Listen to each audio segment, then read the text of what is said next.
All right, I don't want to brag, but I'm pretty well known for my almond butter chocolate chip cookies. Now, part of setting myself up for success in terms of my health and well-being is making food that I know exactly what ingredients are in. I really wanted a healthy chocolate chip cookie, one that didn't have flour, one that didn't have tons and tons and tons of added sugar. I wanted a more natural sweetener.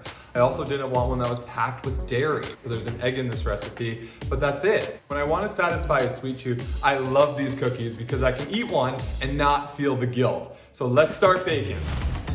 First, we're gonna add 1 cup of almond butter. This will serve as your base for the cookie. So instead of using flour, we're using this almond butter, and it creates a really nice, thick batter. Perfect. Then we're gonna add in 1 egg. And next comes the maple syrup. Now, I love using maple syrup instead of sugar. It's absolutely delicious. And this is an organic maple syrup, which I highly suggest. Okay, now we're gonna add in a little bit of the baking soda. And the baking soda is great because it helps your cookies rise. Half a teaspoon of vanilla extract, just to add a little more sweetness. And we're gonna do half a teaspoon of pink Himalayan sea salt. Now, when you're mixing your batter, it's gonna look very liquidy like this. And as you mix it, you'll see it getting thicker and thicker. Now you'll see it's a nice thick consistency. That's exactly what you want. And now comes my favorite part, dark chocolate chips. So you want about 1/4 cup, and now we fold. So that same kind of folding technique. It smells so good. Okay, now that the batter is made, you want to use a teaspoon and scoop out your cookies. Fill up the spoon pretty generously so it's right over the top, and put it right on your baking sheet. And then you lightly press down on it so that it flattens it right out. And use your hands to mold it into a cookie.